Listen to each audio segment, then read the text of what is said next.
I got this idea for a show.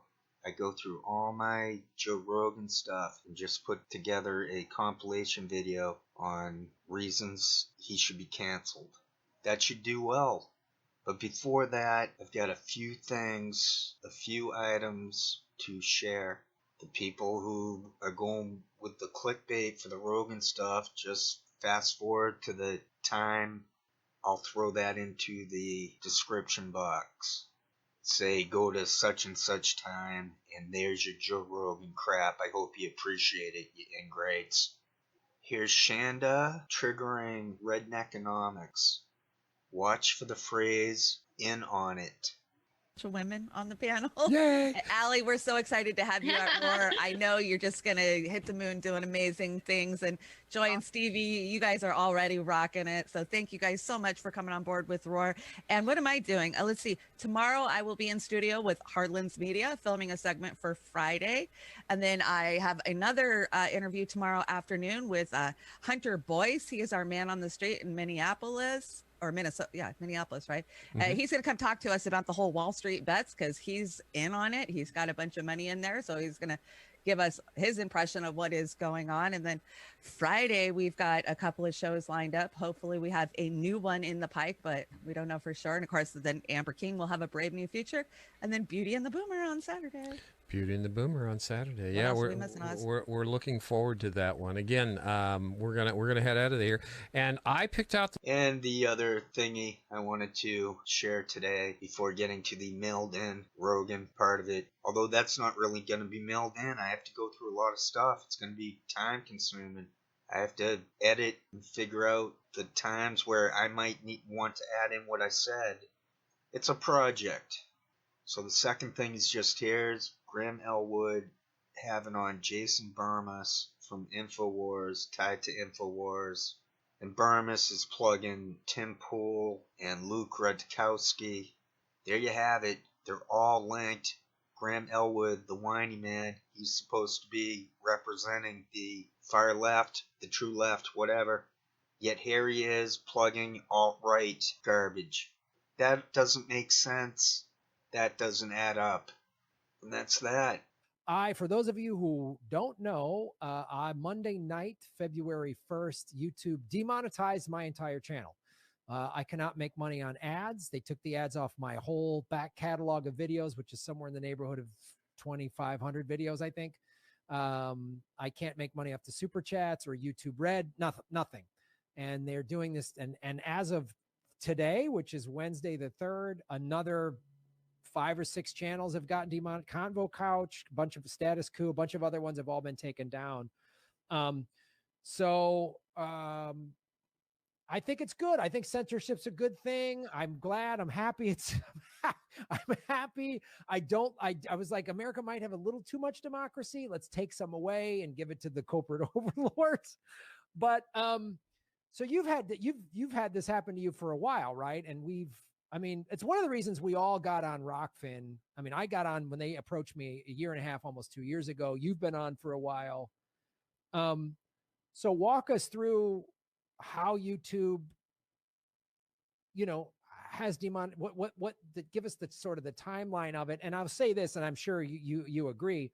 While what happened to me and these other channels sucks this week, I'm not surprised because we've been watching the writing on the wall. We've seen our videos get demonetized. I mean, anytime I talked about the war in Yemen, anything like that. And this has been happening to me for 3 years now.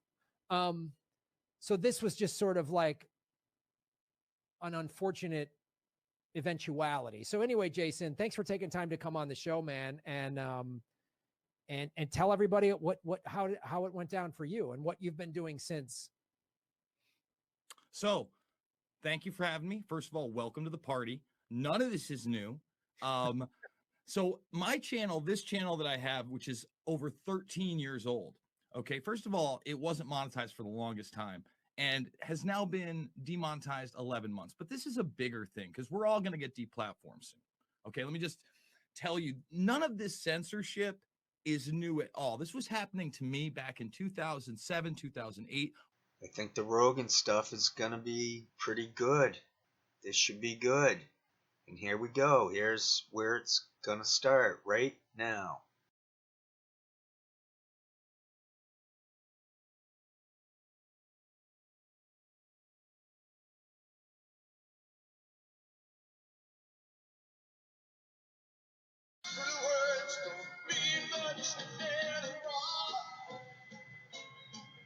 Many people think Joe Rogan is a CIA agent, and for good reason. Joe is apparently making excuses for the Nexium cult, so burned out that I'm going to let a couple videos do most of the talking for this one. How about that girl from Smallville? Did you hear about that? What the fuck is going on there? Yes. What in the fuck? Like, she's trying to recruit actresses to be in the sex cult with when did something she do all Rainier. this? When did she do? Is this from the past? I don't know the. Yeah, I think it was from the past a little bit, but also. No, I think it's. Should she go to prison for that? Yeah, it's recent. Yeah, she was trying to get Emma Watson to join or something like that. Okay, now let me ask you this. If you run into a bunch of girls, okay, say you're this girl, and your thing is like being in a cult with one master who gets to fuck all these women, who's to say that you shouldn't be into that if you're her, right? I know. And now who's to say if she goes and talks to a bunch of other girls and talks them into having sex with this guy, why is that bad? Hello, the JoeRogan.net experience. What is it?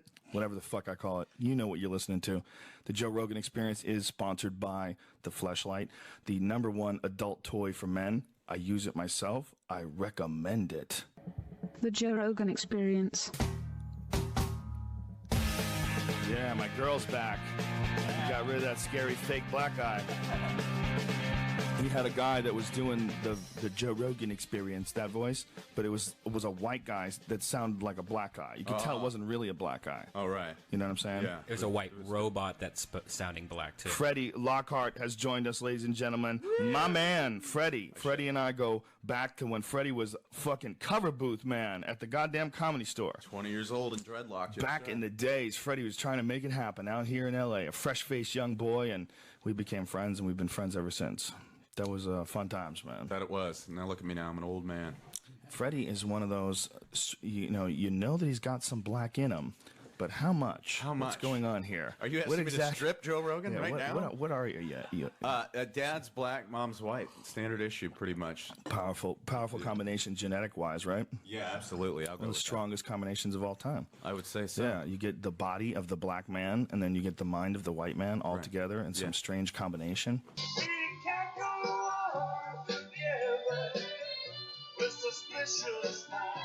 Here's Planet of the Apes, man. We're going to go see Planet of the Apes. So I look on the iPhone app, and it says, okay, take me to this one. And the guy goes, okay. I go, is that in a good neighborhood? He's like, oh, yeah. Guy barely speaks English. He takes us there. We get out, and we're giggling. Oh, we're going to go see Planet of the Apes. We walk into Planet of the Apes. We walked into Africa, dude.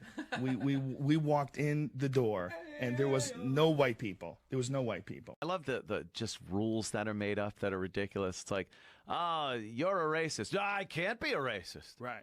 I'm this or that, or that. I can't be sexist. I can't be this. It's like, who's making these fucking rules up? Exactly. And how come I am not privy to any of them? Of course. I can't call on any of these rules. The beautiful thing about that is that hypocrisy will eventually bite them in their ass.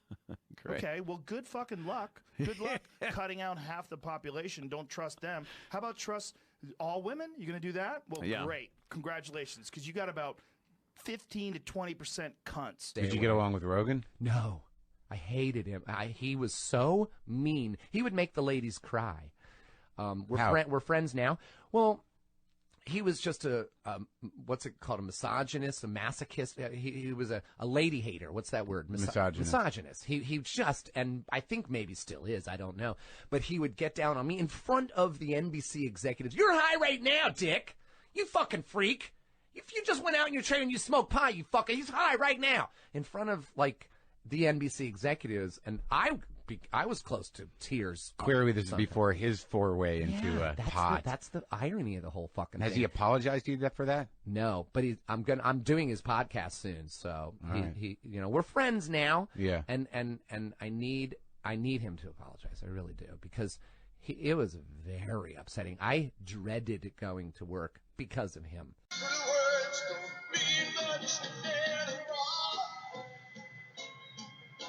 Joe Rogan is a total idiot running interference on Umbrella Man. And they want change, and they're marching through the streets. But then when you see these bricks, and then we see the chaos, and they've caught cops cops that people knew were cops wearing police police distributed gas masks, like official gas masks, like the ones that the cops use. Yeah. Like the same wardrobe that cops wear. Everything's black, all military issue shit. Yeah. And then these people would chase them. Are you a fucking cop? Like, this guy's breaking windows at Target. And then someone in the comments was like, I know who that is. That guy is a cop. And they were calling out the guy's name. So this cop is going around while these peaceful protests are going on, and he's smashing windows with a gas mask on, fully dressed in military issue garb. And people are like, well, that's an agent provocateur. But is he acting on his own? Yes. Is he a rogue cop? Is he like one of those crazy firefighters that lights buildings on fire so that they can save them? Right. Is he inciting this? What is going on here? That was from today.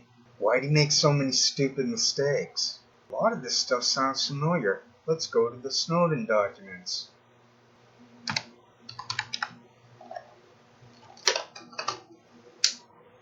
The big move covers the little move. The big move is that Rogan seems to be covering this stuff. But it covers the little move that he's making a lot of factual errors. He's making his fans look like idiots. The target looks where you look. This is basically the type of thing that Rogan's looking at for his job description. He wants us to look where he's looking. The attention drops at the perceived end.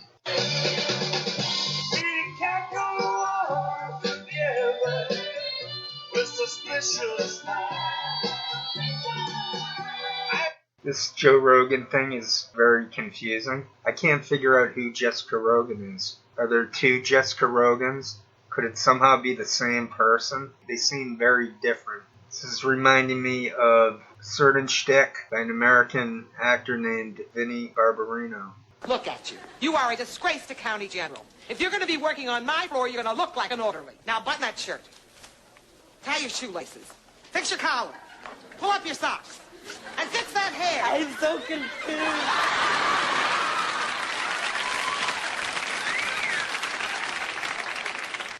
Watch as this woman, this alleged, established, respected, whatever journalist, this guest from Joe Rogan, did a basic research, and she basically exposed herself as COINTELPRO.